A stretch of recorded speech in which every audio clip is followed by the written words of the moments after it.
جی students, کیونکہ ادوار حکومت ہیں تو دونوں ادوار کا ذکر ہوگا، تو آپ نے یہاں سے اس کوسچن کا آنسر شروع کر دینا ہے. کل جو ہم نے ٹاپک کمپلیٹ پڑھا تھا وہ سارا ٹاپک اس کوسچن کا آنسر ہے.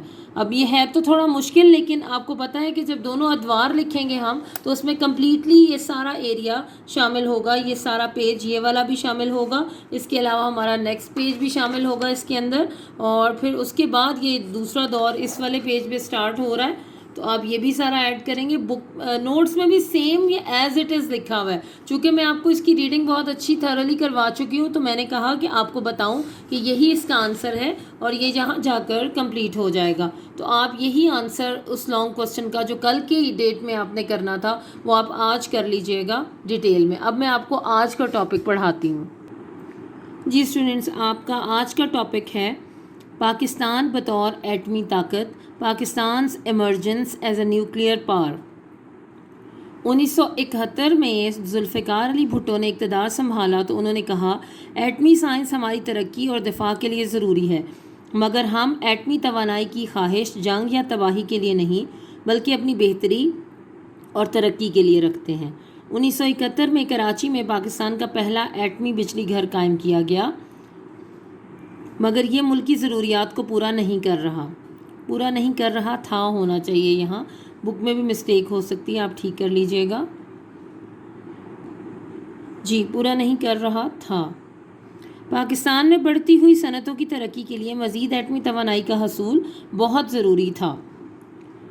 بھارت نے جب 1974 میں راجستھان کے صحرا میں اپنا پہلا ایٹمی دھماکہ کیا تو وہ ایٹمی طاقت رکھنے والا ملک بن گیا.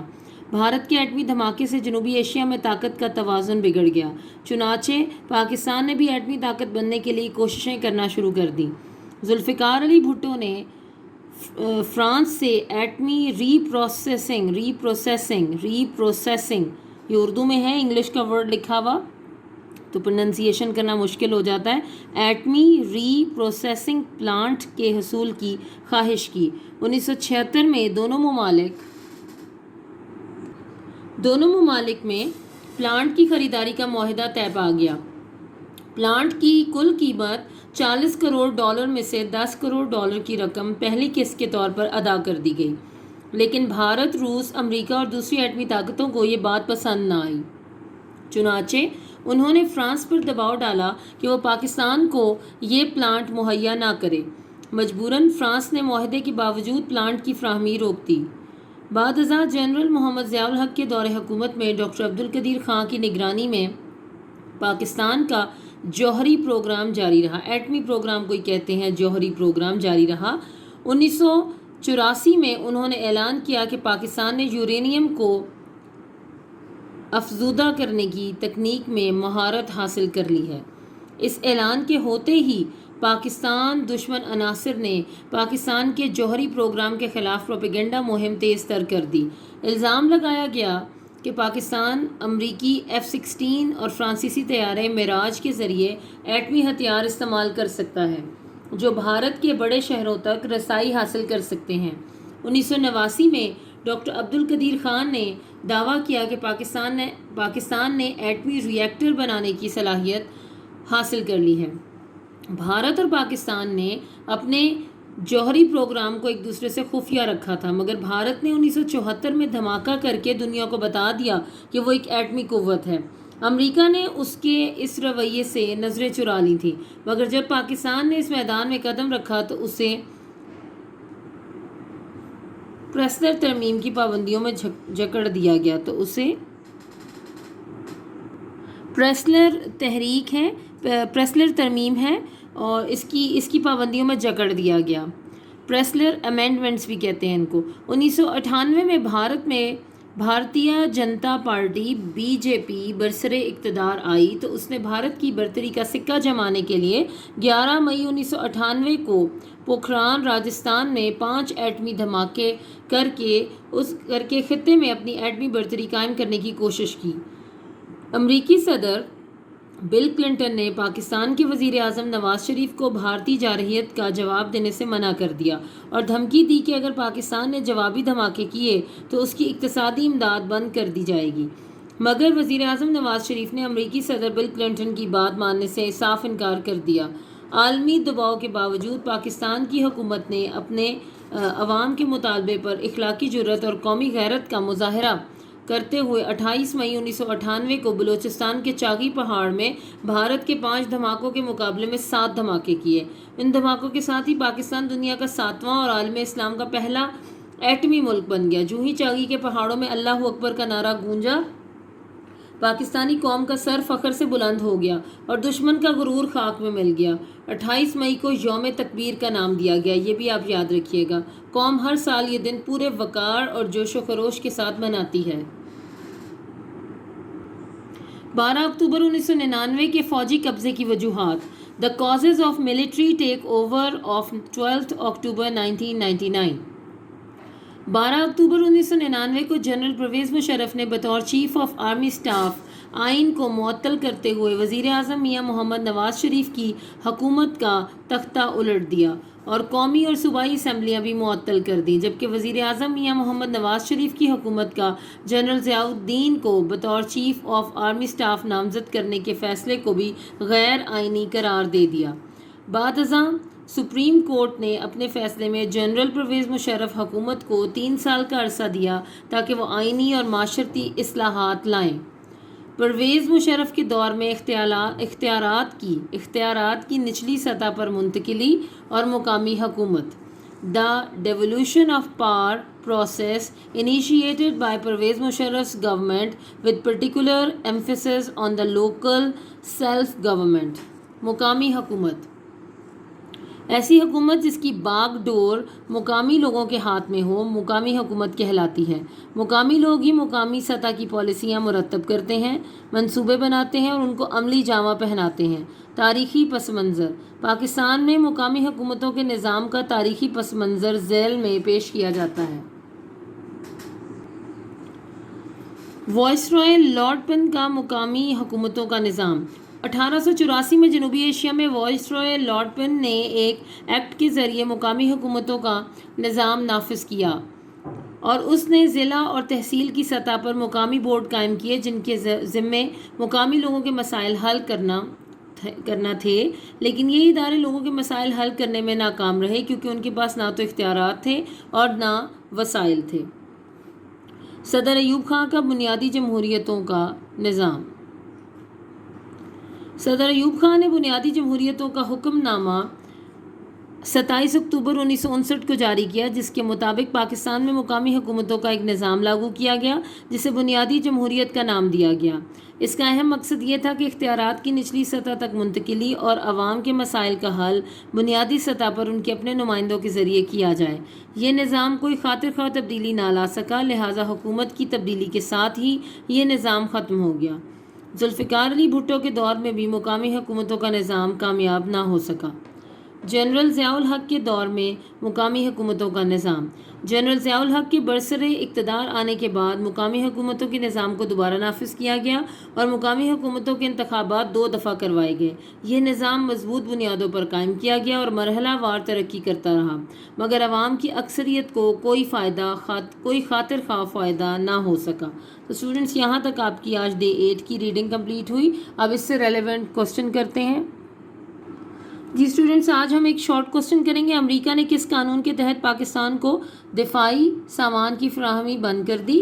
اور ایک لانگ کوسچن کریں گے، پاکستان کے جوہری پروگرام کی وضاحت کریں۔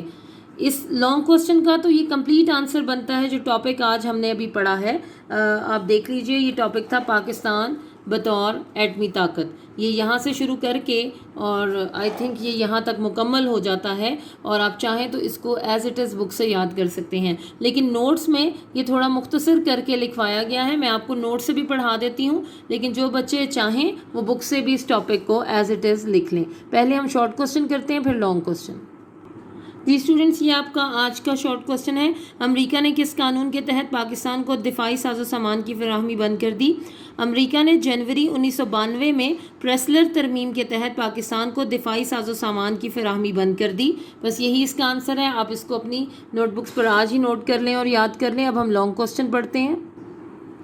جی اسٹوڈنٹس، نوٹس کے مطابق یہ کوشچن کا آنسر یہاں سے سٹارٹ ہوتا ہے. پاکستان کے جوہری پروگرام کی وضاحت کریں. 1971 میں ذوالفقار علی بھٹو نے اقتدار سنبھالا تو انہوں نے کہا، یہ انورٹڈ کامرز میں ہوگی بات، ایٹمی سائنس ہماری ترقی اور دفاع کے لیے ضروری ہے، مگر ہم ایٹمی توانائی کی خواہش جنگ یا تباہی کے لیے نہیں بلکہ اپنی بہتری اور ترقی کے لیے کرتے ہیں. انورٹڈ کامرز کلوز ہو جائیں گے. 1992 میں کراچی میں پاکستان کا پہلا ایٹمی بجلی گھر قائم کیا گیا، مگر یہ ملک کی ضروریات کو پورا نہیں کر رہا تھا. پاکستان میں بڑھتی ہوئی صنعتوں کی ترقی کے لیے مزید ایٹمی توانائی کا حصول بہت ضروری تھا. بھارت نے جب 1974 میں راجستھان کے صحرا میں اپنا پہلا ایٹمی دھماکہ کیا تو وہ ایٹمی طاقت رکھنے والا ملک بن گیا. بھارت کے ایٹمی دھماکے سے جنوبی ایشیا کا توازن بگڑ گیا، چنانچہ پاکستان نے بھی ایٹمی طاقت بننے کی خواہش کی. 1976 میں دونوں ممالک میں پلانٹ کی خریداری کا معاہدہ طے پا گیا. پلانٹ کی کل قیمت $40 کروڑ میں سے $10 کروڑ کی رقم پہلی قسط کے طور پر ادا کر دی گئی، لیکن بھارت، روس، امریکہ اور دوسری ایٹمی طاقتوں کو یہ بات پسند نہ آئی. چنانچہ انہوں نے فرانس پر دباؤ ڈالا کہ وہ پاکستان کو یہ پلانٹ مہیا نہ کرے. مجبوراً فرانس نے معاہدے کے باوجود پلانٹ کی فراہمی روک دی. اب دیکھیے یہاں تک مجھے ایسے لگتا ہے کہ جسے بات مکمل نہیں ہے، کیونکہ کمپلیٹ ایٹمی طاقت کے متعلق ہم نے بتانا ہے کہ پاکستان کا پورا وہ جو جوہری پروگرام تھا، اس کے بعد ہی تو پاکستان نے اپنا جوہری پروگرام خود بنانا شروع کیا. اگر آپ کو یاد ہو جو ہم نے کل ریڈنگ کی تھی، میں آپ کو ایک دفعہ پھر دکھا دیتی ہوں. یہ بات تو یہاں تک مکمل ہو جاتی ہے بک میں، لیکن اس کے بعد یہ جو مزید ڈیٹیل ہے اس میں تو پورا وہ تفصیل ہے کہ کیسے پاکستان نے اپنا یہ جوہری پروگرام خود ڈیولپ کیا اور کب وہ دھماکے کیے گئے اور کس دن کو یوم تکبیر کا نام دیا گیا. میں چاہوں گی کہ وہاں تک اگر آپ نے نوٹ سے کرنا بھی ہے تو اس کے آگے آپ یہ ضرور ایڈ کر لیجئے، کیونکہ یہ بہت امپورٹنٹ کوسچن ہے اور یہ بات یہاں پر ہی مکمل ہوتی ہے. Thank you. Dear students, now it's time to start your task in third class of HODs for the subject of chemistry for day 8. اب آپ کے ڈے 8 کا ٹاسک سٹارٹ کرنے کا وقت آ گیا ہے، جو کہ آپ کی کیمسٹری کی کلاس کے لحاظ سے تھرڈ ڈے ہے. That is third day of your chemistry class اور اسکیم آف اسٹڈیز. تو آئیے اسٹارٹ کرتے ہیں. آج کا ہمارا ٹاپک ہے there is an interesting information in the northern hemisphere. Brilliant light displays seen. This occurs in the ionosphere. northern hemisphere کے ایریا میں ہمیں ایک بہت خوبصورت لائٹ ڈسپلے دیکھنے کو ملتا ہے، جو کہ وہاں پہ موجود جو ایٹماسفیئر کی لیئر ہے اس کی آئنوسفیئر کی لیئر میں ہوتا ہے. These light displays are called aurora borealis. Aurora is caused by particles from the sun that enter the ionosphere near the poles. یہ سن سے آنے والے پارٹیکلز ہیں جو نردرن ہیمیسفیئر والے پوائنٹ پہ انٹر ہوتے ہیں اس کی آئنوسفیئر کی لیئر میں.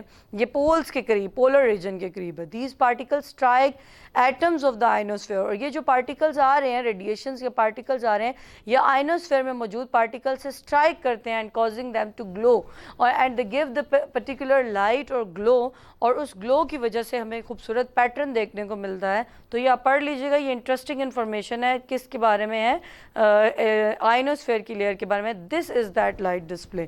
یہ آپ کو نظر آ رہا ہے کہ کتنا خوبصورت یا آسمان پہ بنا ہوا ہے نیچرلی. آپ نے تو کبھی نہیں دیکھا نا کہ آسمان کا کلر ایسا ہو جائے.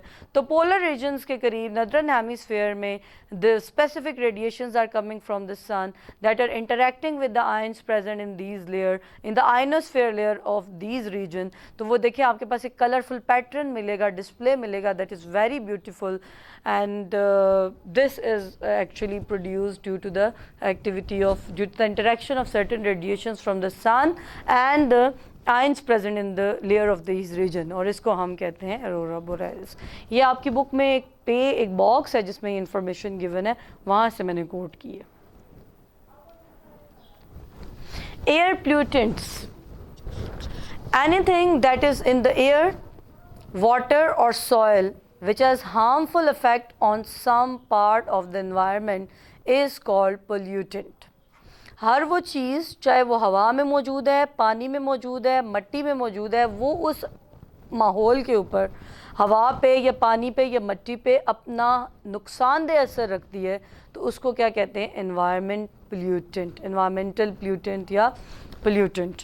تو وہ نقصان دہ ہوتا ہے. Pollutants are things like industrial waste, herbicides, pesticides, insecticides. Pollutants کیا ہیں؟ انڈسٹریل ویسٹ ہیں. ظاہر ہے وہ کسی بھی انڈسٹری سے، فیکٹری سے نکلنے والا ویسٹیج ہے جس کو اگر ہم ہوا میں یا پانی میں یا زمین پہ ایسے ہی چھوڑ دیں گے تو وہ نقصان پہنچائے گا. ہربیسائڈ جو ہیں وہ یوز کیے جاتے ہیں ایگریکلچر میں ہربس کو کل کرنے کے لیے، وہ جو جڑی بوٹیاں ہوتی ہیں. پیسٹیسائڈس جو ہوتے ہیں وہ پیسٹ کو کل کرتے ہیں. یہ بھی جو ہوتے ہیں وہ ہربس کیڑے مکوڑے ہوتے ہیں، اور پیسٹیسائڈ وہ جڑی بوٹیاں ہوتی ہیں جو فصلوں کو نقصان پہنچاتی ہیں. انسیکٹیسائڈس جو ہوتے ہیں وہ بھی کیڑے مکوڑے ہوتے ہیں. تو پیسٹیسائڈ، ہربیسائڈ اور انسیکٹیسائڈ ہربس کو، پیسٹ کو یا انسیکٹس کو کل کرتے ہیں جو کس کو نقصان پہنچاتے ہیں؟ کراپس کو. لیکن ان کیمیکلز کے ماحول پہ کیا افیکٹ ہوگا یہ بھی اسٹڈی کرنا پڑے گا. کچھ اسٹڈیز یہ کہتے ہیں کہ ہربیسائڈ، پیسٹیسائڈ اور انسیکٹیسائڈس کا انوائرمنٹ کے اوپر، ایٹماسفیئر کے اوپر اچھا افیکٹ نہیں ہے. سم آف دا ڈسٹ پارٹیکلس، کہیں ڈسٹ اسٹارم اڑے گا، ڈسٹ ہوگی اور اسموک، دھوئیں کے ذرات ہوں گے، جیسے کہ اس میں کاربن مونو آکسائڈ ہوتا ہے، نائٹروجن آکسائڈ ہوتا ہے، سلفر آکسائڈ ہوتا ہے. So these are environmental pollutants that are releasing from industries and different agricultural procedures کے دوران ہم ان کیمیکلس کو ہوا میں ریلیز کرتے ہیں، and so they are proving very dangerous for us and for other living organisms. So in this section we will study a brief concept or brief detail about different types of air pollutants. ہم different type کے air pollutants کے بارے میں پڑھیں گے، and the first one are sulphur oxide and SOx. SOX، SOx بھی ان کو کہتے ہیں کیونکہ اس میں سلفر کے آکسائڈ ہوتے ہیں، سلفر ڈائی آکسائڈ اور sulphur try oxide. In air, sulfur dioxide is converted into sulfur trioxide which is responsible for acid rain.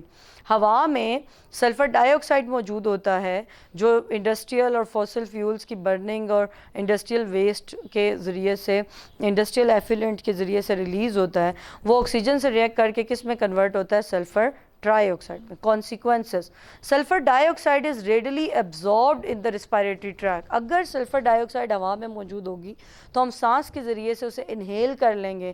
وہ ہمارے ریسپائریٹری ٹریک سے، ہماری نیزل کیوٹی سے گزرتی ہوئی، ہماری ٹریکیا سے گزرتی ہوئی ہمارے لنگز میں پہنچ جائے گی، اور لنگز میں جب وہ ایبزارب ہوگی تو وہ ہمارے ریسپائریٹری ٹریک، ہمارے سانس لینے کے نظام، ہمارے عملے تنفس کو نقصان پہنچائے گی، اور اس کی وجہ سے ہمیں بہت ساری خطرناک بیماریاں ہوں گی. Being powerful irritant, it aggregates the symptoms of people who suffer from asthma, bronchitis, emphysema and other diseases.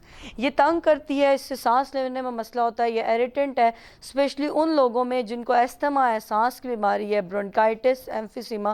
جو بایو کے اسٹوڈنٹ ہیں انہوں نے تو فرسٹ چیپٹر میں یہ ڈیزیزز پڑھی ہیں، تو یہ بیماریاں جن کو ہوں گی ان کو سانس لینے میں اور مسئلہ ہوگا، اور ان کی یہ بیماریاں جو ہیں وہ اور پروگریس کریں گی، ان کی ڈیزیز پروگریشن اور زیادہ ہوگی ساکس کے موجود ہونے کی وجہ سے. آگے کچھ ٹاپکس میں ہم ان کے سورسز بھی اسٹڈی کریں گے کہ وہ کون سی ایسی چیزیں ہم استعمال کرتے ہیں جس کی وجہ سے ہوا میں ساکس، یہ مطلب سلفر ڈائی آکسائڈ اور ٹرائی آکسائڈ زیادہ ہوتا ہے. Carbon monoxide. Carbon monoxide is a poisonous gas. Poisonous gas ہے. یہ کیسے بنتی ہے؟ جب لمیٹڈ اماؤنٹ آف آکسیجن کے ساتھ کول ریئیکٹ کرتا ہے تو کاربن ڈائی آکسائڈ بننے کے بجائے کیا بنتا ہے؟ Carbon mono oxide, CO. بعض اوقات اگر اگر آکسیجن کی اماؤنٹ زیادہ ہو تو وہ کاربن مونو آکسائڈ بننے کے بجائے کیا بنتا ہے؟ Carbon dioxide. لیکن کاربن ڈائی آکسائڈ سے بھی زیادہ زہریلی گیس کون سی ہے؟ Carbon monoxide. Carbon monoxide is a poisonous gas, ایک زہریلی گیس ہے. اٹ کازز ہیڈ ایک، اس سے سر میں درد ہوتا ہے، ڈیزنس فیل ہوتی ہے.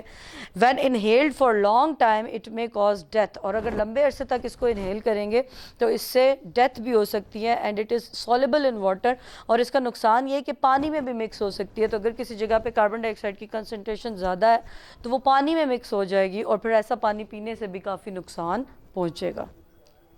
Nitrogen oxide NO2, the important oxide of nitrogen that causes air pollutions are nitric oxide and nitrogen oxide.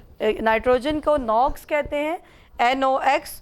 NOx, the important oxides of nitrogen that cause air pollution. ہوا کے وہ نائٹروجن کے کمپاؤنڈ جو ایئر پولوشن کاز کرتے ہیں وہ کیا ہے؟ Nitric oxide NO and nitrogen dye oxide NO2. Collectively ہم ان کو کیا کہتے ہیں؟ NOx. Nitrogen oxide is a کلرلیس odorless gas. اس کا کوئی کلر نہیں ہے اور کوئی اسمیل نہیں ہے. Nitrogen dioxide is a reddish brown gas with pungent odour. اس کا ریڈش براؤن کلر ہے اور اس کی اسمیل بہت تیز ہوتی ہے. پنجنٹ آڈر تیز آڈر کو کہتے ہیں, ایریٹنٹ آڈر کو کہتے ہیں, ایسا آڈر جو سانس لینے میں پرابلم کوز کرے. Consequences, both these oxides are highly toxic gases. یہ آکسائڈ جو ہیں وہ بہت زہریلے ہیں. They damage lungs. یہ جو ہے وہ ہمارے لنگس کو نقصان پہنچاتے ہیں. And cause headache and coughing. اور اس کی وجہ سے سر درد ہوتا ہے, کھانسی ہوتی ہے اور ریسپیریٹری سسٹم کو نقصان پہنچاتے ہیں. They are very dangerous. ہوا میں موجود نہیں ہونی چاہیے اس طرح کی چیزیں.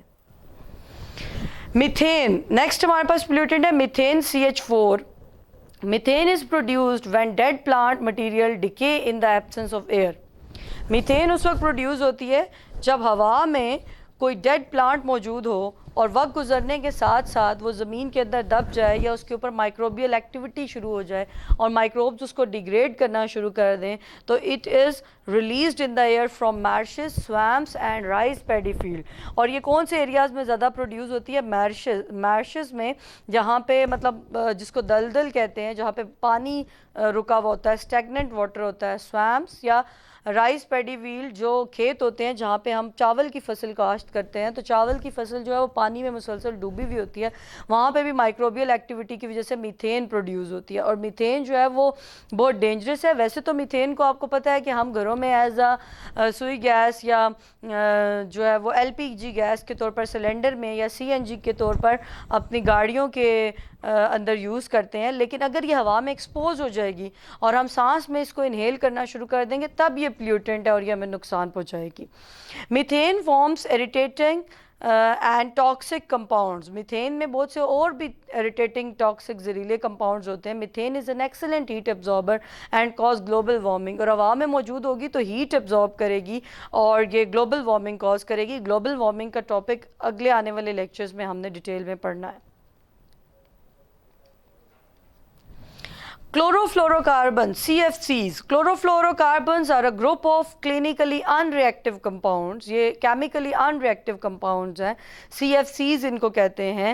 اور یہ compounds جو ہیں وہ CFCs جو ہیں وہ different activities میں ہم اپنے different appliances میں یوز کرتے ہیں اور پھر یہ ریلیز ہو کے ٹروپوسفیئر سے ہوتے ہوئے اسٹریٹوسفیئر میں چلے جاتے ہیں اور وہاں اوزون ڈپلیشن کاز کرتے ہیں. CFCs trap heat in the atmosphere and also cause global warming. اسی طرح سن سے آنے والی ہیٹ کو یہ ٹریپ کر لیتے ہیں جس کی وجہ سے ہمارے جو پلانٹ ارتھ ہے اس کا ٹیمپریچر بڑھ گیا. CFCs میں also cause skin allergies.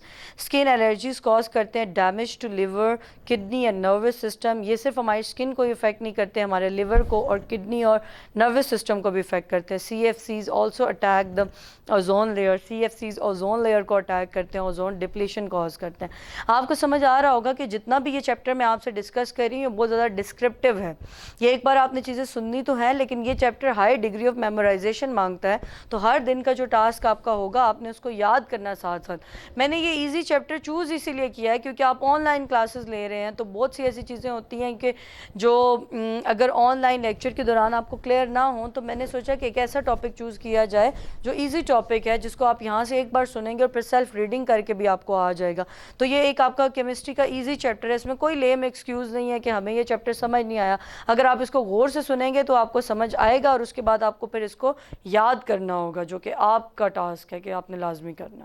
Next ہمارے پاس ایئر پلیوٹنٹس ہے lead compounds. Lead compound in the air comes mainly due to the combustion of leaded petrol. Lead compounds جو ہیں وہ تب ہمارے پاس آتے ہیں جب پیٹرول کے اندر ہم لیڈ کمپاؤنڈس یوز کرتے ہیں, لائک ٹیٹرا میتھائل لیڈ اور ٹیٹرا ایتھائل لیڈ ہم یوز کرتے ہیں. وہ ہم کس لیے یوز کرتے ہیں؟ ناکنگ ایک ساؤنڈ پروڈیوس ہوتی ہے. اگر پیٹرول اچھی کوالٹی کا نہ ہو تو وہ انجن کو افیکٹ کرتا ہے, اور ایک انجن میں ساؤنڈ پروڈیوس ہوتی ہے جس کو ہم کہتے ہیں ناکنگ. اس ناکنگ کو ختم کرنے کے لیے ہم لیڈ کمپاؤنڈز یوز کرتے ہیں جن کو اینٹی ناک ایجنٹس کہتے ہیں, تاکہ وہ انجن کے اندر ناکنگ کی ساؤنڈ پروڈیوس نہ ہو. لیکن ہم یہ لیڈڈ کمپاؤنڈز پیٹرول میں یوز تو کر لیتے ہیں, لیکن جب یہ برن ہو کے گیشس فارم میں ہوا میں ریلیز کرتے ہیں تو یہ بہت زیادہ سویئر تھریٹ ہیں ہیومینٹی کے لیے بھی اور دوسرے لیونگ آرگینزم کے لیے.